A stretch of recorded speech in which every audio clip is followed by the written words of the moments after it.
창세기 40장.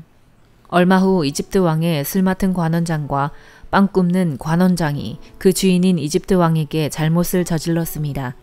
바로는 그의 두 신하 곧 슬 맡은 관원장과 빵 굽는 관원장에게 진노했습니다. 바로는 그들을 경호대장의 집에 있는 감옥에 가두었는데 그곳은 요셉이 갇혀 있는 감옥이었습니다. 경호대장은 요셉에게 명령해서 두 신하를 시중들게 했습니다. 그들이 얼마 동안 감옥에 갇혀 있었습니다. 감옥에 갇혀 있는 이 두 사람, 곧 이집트 왕의 술 맡은 관원장과 빵 굽는 관원장이 꿈을 꾸게 됐습니다.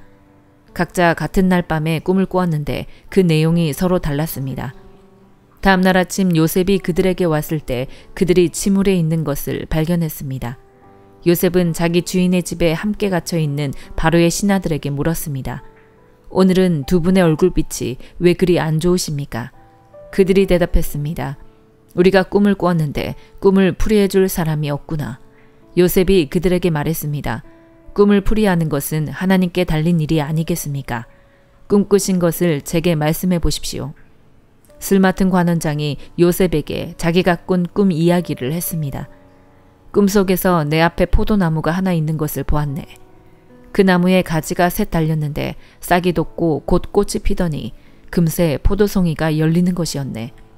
내 손에 바로의 잔이 들려있기에 내가 그 포도를 따서 바로의 잔에 짜 넣었네. 그리고 그것을 바로께 드렸네. 요셉이 말했습니다. 이 꿈은 이런 뜻입니다. 가지셋은 3일입니다. 3일 안에 바로께서 관원장님을 풀어주시고 관원장님의 지위를 회복시켜 주실 것입니다. 관원장님이 전에 바로의 술 맡은 관원장이셨을 때 하던 대로 바로의 손에 잔을 올려 드리게 될 것입니다. 일이 잘 풀리면 저를 기억하시겠다고 약속해 주십시오. 제게 은혜를 베풀어 바로께 제 이야기를 하셔서 저를 이 감옥에서 내보내 주십시오. 저는 히브리 땅에서 끌려왔는데 여기에서 감옥에 갇힐 만한 일은 결코 하지 않았습니다. 요셉의 꿈풀이가 좋은 것을 보고 빵 굽는 관원장도 요셉에게 말했습니다. 나도 꿈을 꾸었는데 보니까 내 머리 위에 빵 바구니 3개가 있었네. 맨 위에 있는 바구니에 바로께 드릴 온갖 구운 빵들이 있었는데 새들이 내 머리 위에 있는 그 바구니의 빵을 먹어버렸네. 요셉이 말했습니다. 그 꿈은 이런 뜻입니다. 새 바구니는 3일입니다. 3일 안에 바로께서 관원장님의 목을 베고 몸을 나무에 매달 것입니다. 그러면 새들이 관원장님의 살을 뜯어 먹을 것입니다. 그 3일째 되는 날은 바로의 생일이었습니다. 바로는 모든 신하들을 불러 잔치를 베풀었습니다. 바로는 그의 신하들 앞에서 술 맡은 관원장과 빵 굽는 관원장을 불러들였습니다. 바로는 술 맡은 관원장을 원래의 직위로 복귀시켜 그가 바로에게 잔을 바치게 했습니다. 그러나 바로는 빵 굽는 관원장의 목을 매달았습니다. 요셉이 그들에게 꿈을 풀어준 대로였습니다. 하지만 술 맡은 관원장은 요셉을 기억하지 않고 잊어버렸습니다. 마가복음 10장. 예수께서 그곳을 떠나 유대 지방으로 가셔서 요단강 건너편으로 가셨습니다. 그러자 사람들이 또 예수께 몰려왔고 예수께서는 늘 하시던 대로 그들을 가르치셨습니다. 바리새파 사람들 몇 명이 와서 예수를 시험하려고 물었습니다. 남자가 자기 아내와 이혼해도 됩니까? 예수께서 대답하셨습니다. 모세가 어떻게 하라고 명령했느냐? 그들이 말했습니다. 모세는 남자가 이혼 증서를 써주고 아내와 헤어져도 된다고 했습니다. 그러자 예수께서 말씀하셨습니다. 모세가 그런 계명을 쓴 것은 완악한 너희 마음 때문이다. 그러나 하나님께서 세상을 창조하실 때 사람을 남자와 여자로 만드셨다. 그러므로 남자가 자기 부모를 떠나 아내와 더불어 둘이 한 몸이 될 것이다. 따라서 그들이 이제 둘이 아니라 한 몸이다. 그러므로 하나님께서 짝지어 주신 것을 사람이 갈라놓아서는 안 된다. 집안에서 제자들이 예수께 이 문제에 대해 다시 물었습니다. 예수께서 대답하셨습니다. 누구든지 자기 아내와 이혼하고 다른 여자와 재혼하는 사람은 자기 아내에게 간음하는 것이다. 또 그 아내가 자기 남편과 이혼하고 다른 남자와 재혼하는 것도 간음하는 것이다. 사람들이 어린 아이들을 예수께 데리고 와 어루만져 주시기를 원했습니다. 그러나 제자들이 그들을 꾸짖었습니다. 예수께서 이것을 보시고 노하시며 제자들에게 말씀하셨습니다. 어린아이들이 내게 오는 것을 허락하고 막지 말라. 하나님 나라는 이런 아이들과 같은 사람의 것이다. 내가 너희에게 진실로 말한다. 누구든지 어린아이와 같이 하나님 나라를 받아들이지 않는 사람은 결코 그곳에 들어가지 못할 것이다. 그러고는 어린아이들을 꼭 껴안아 주시며 손을 얹으시고 축복해 주셨습니다. 예수께서 밖에 나가려고 하시는데 한 사람이 예수께로 달려와 그 앞에 무릎을 꿇고 물었습니다. 선하신 선생님, 제가 영원한 생명을 얻으려면 어떻게 해야 합니까? 예수께서 대답하셨습니다. 네가 왜 나를 선하다고 하느냐? 오직 하나님 한 분 외에는 선한 분이 없다. 네가 살인하지 말라, 간음하지 말라, 도둑질하지 말라, 거짓 증언하지 말라, 사기치지 말라, 부모를 공경하라 하는 계명들을 알고 있을 것이다. 그가 말했습니다. 선생님, 저는 어릴 때부터 이것들을 모두 어김없이 지켜왔습니다. 예수께서 그를 쳐다보고 사랑스럽게 여기시며 말씀하셨습니다. 너에게 한 가지 부족한 것이 있다. 가서 네가 가진 것을 모두 팔아 가난한 사람들에게 나눠주어라. 그리하면 하늘에서 보물을 얻게 될 것이다. 그리고 와서 나를 따라라.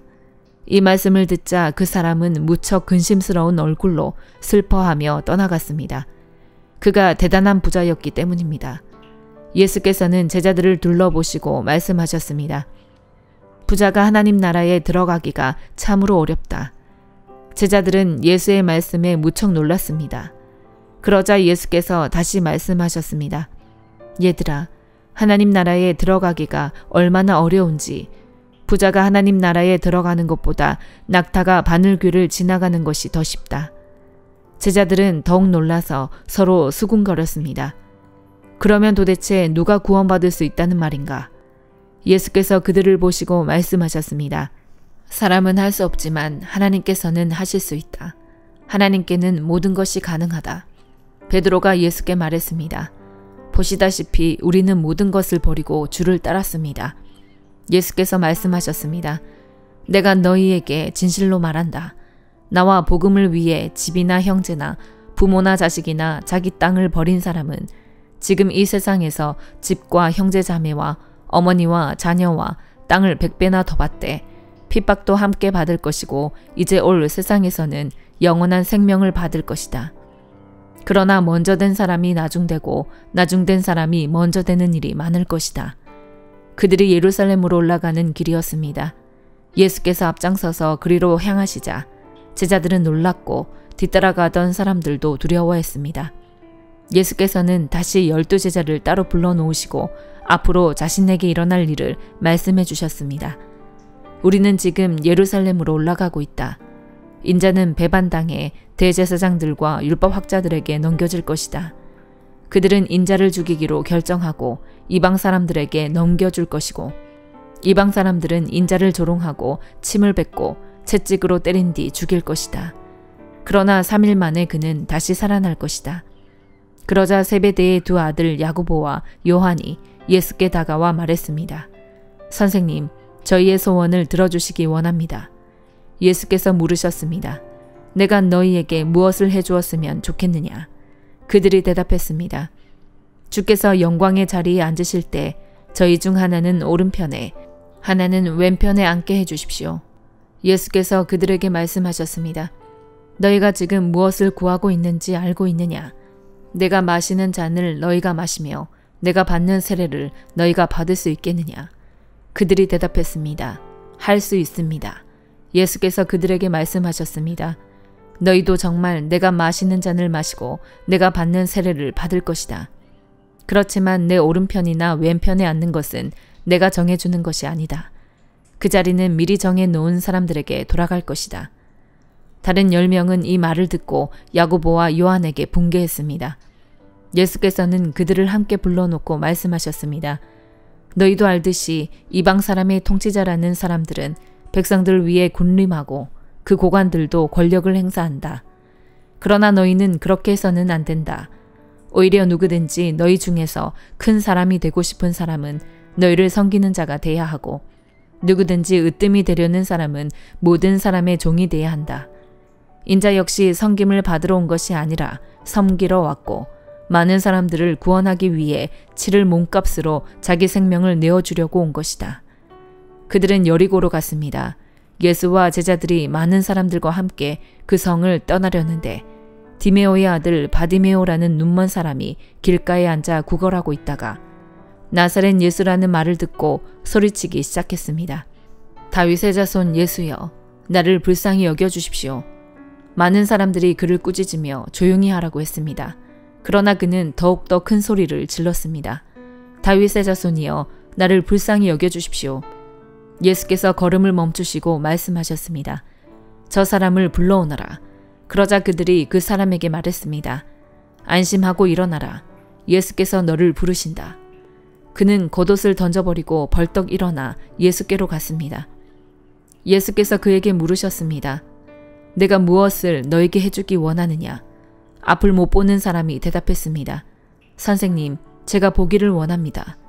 예수께서 말씀하셨습니다. 가거라. 네 믿음이 너를 구원했다. 그러자 그 즉시 그는 보게 됐고 예수를 따라 길을 나섰습니다. 욥기 6장. 그러나 욥이 대답했습니다. 내 고뇌를 달아 볼 수만 있다면, 내 이 비참함을 저울에 올려볼 수만 있다면 얼마나 좋을까. 틀림없이 바다의 모래보다 무거울 것이다. 그 때문에 내 말이 경솔했구나. 전능하신 분의 화살이 내 속에 박혀서 내 영이 그 독을 마셨으니 하나님에 대한 두려움이 나를 향해 줄지어 서 있구나. 풀이 있는데 들나귀가 울겠는가? 꼴이 있는데 소가 울겠는가? 소금 없이 맛없는 음식이 넘어가겠는가? 달걀 흰자에 무슨 맛이 있겠는가? 나는 그것을 건드리기도 싫다. 그런 것을 먹으면 속이 메스꺼워진다. 내가 구하는 것이 있는데 하나님께서 내가 바라는 것을 해주셨으면, 하나님께서 선뜻 나를 죽여주셨으면, 그 손을 놓아 나를 끊어버리셨으면 좋겠다는 것이네. 그러면 내가 편안해질 텐데, 그래, 고통 속에서도 기뻐 뛸 텐데, 내가 거룩하신 분의 말씀을 거역하지 않았으니까. 내게 무슨 힘이 남아있어 소망이 있겠는가? 내 마지막이 어떠하겠기에 살아야 하는가? 내가 무슨 돌 같은 힘이라도 있단 말인가? 내 몸이 청동이라도 된단 말인가? 나 스스로를 도울 힘이 내게 없지 않느냐? 지혜가 내게서 사라지지 않았느냐? 전능하신 분을 경외하는 마음을 저버릴지라도 친구라면 고난받는 사람에게 동정심을 보여야 하는데, 내 형제들은 시내처럼 흘러가는 시냇물처럼 그냥 지나가 버릴 뿐이구나. 얼음이 녹아 시냇물이 시커멓게 되고 물속에서 눈이 녹아 넘치게 흘러도 날이 따뜻해지면 물이 없어지고 더워지면 그 자리에서 아예 사라져 버리는구나. 물길에서 벗어나면 갈 곳 없어 사라지는구나. 대마의 대상들이 그 물을 찾고 스바의 상인들도 기다렸다. 그들이 바랐기 때문에 당황했던 것이고 거기에 가서는 실망뿐이었던 것일세. 이제 자네들도 아무 도움이 안 되네. 내가 무너진 것을 보고는 더럭 겁이 나나 보네. 내가 언제 무엇을 좀 달라, 네 재산에서 얼마를 떼어달라, 적의 손에서 나를 구해달라, 극악무도한 자의 손아귀에서 돈 주고 나를 빼달라고 하던가. 나를 가르쳐 보시게나. 내가 입 다물고 있겠네. 내가 어디서부터 잘못됐는지 가르쳐 보란 말이네. 바른 말은 실로 힘이 있는 법이지. 그러나 자네들은 도대체 뭘 나무라고 싶은 건가? 자네들이 말을 책잡으려는 것 같은데 절망에 빠진 사람의 말은 그저 바람 같은 것 아닌가? 자네들은 고아를 놓고 제비뽑기하고 친구들조차 팔아넘기겠군. 그러니 자네들은 조용히 하고 나를 잘 보게나. 내가 자네들의 얼굴에 대고 거짓말이라도 하겠는가? 부탁하는데 잘 돌아보고 불의한 일을 하지 말도록 하게나.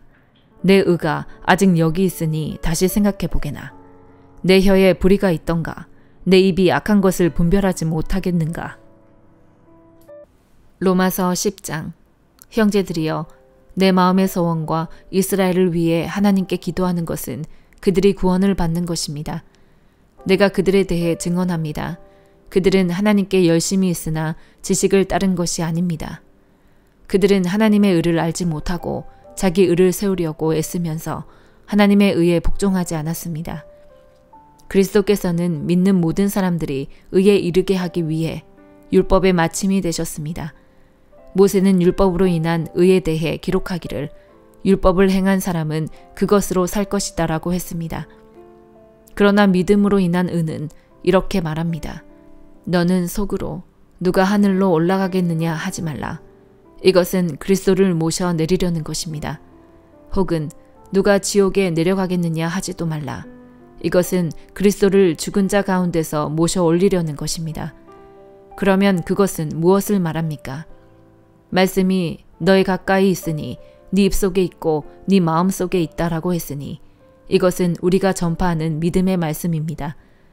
만일 당신의 입으로 예수를 주라고 고백하고 또 하나님께서 그분을 죽은 사람 가운데서 살리신 것을 마음에 믿으면 구원을 받을 것입니다.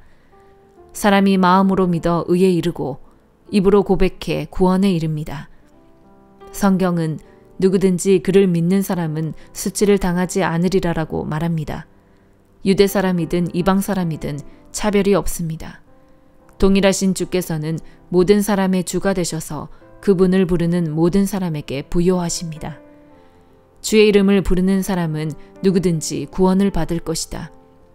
그런데 그들이 믿지 않는 분을 어떻게 부르겠습니까? 듣지도 못한 분을 어떻게 믿겠습니까? 전하는 사람이 없이 어떻게 듣겠습니까? 또 보냄을 받지 않았으면 어떻게 전하겠습니까? 기록되기를 좋은 소식을 전하는 사람들의 발이 얼마나 아름다운가 라고 한 것과 같습니다. 그러나 그들 모두가 다 복음에 순종한 것은 아닙니다. 이사야는 주여 우리의 전한 것을 누가 믿었습니까? 라고 했습니다. 그러므로 믿음은 들음에서 나고 들음은 그리스도의 말씀에서 납니다. 그렇다면 내가 묻겠습니다. 그들이 듣지 못했습니까? 물론 그렇지 않습니다. 그들의 음성이 온 땅에 퍼졌고 그들의 말이 땅끝까지 이르렀다라고 했습니다. 내가 다시 묻습니다. 이스라엘이 알지 못했습니까? 먼저 모세가 말하기를 내가 백성이 아닌 자로 너희를 시기하게 하고 내가 미련한 백성으로 너희를 분노하게 할 것이다 라고 했습니다. 또 이사야가 아주 담대하게 말하기를 나를 찾지 않는 자들을 내가 만나주고 내게 구하지 않는 자들에게 내가 나타났다라고 했습니다. 그러나 이스라엘에 관해서는 내가 순종하지 않고 거역하는 백성에게 온종일 내 손을 내밀었다라고 했습니다. 아멘.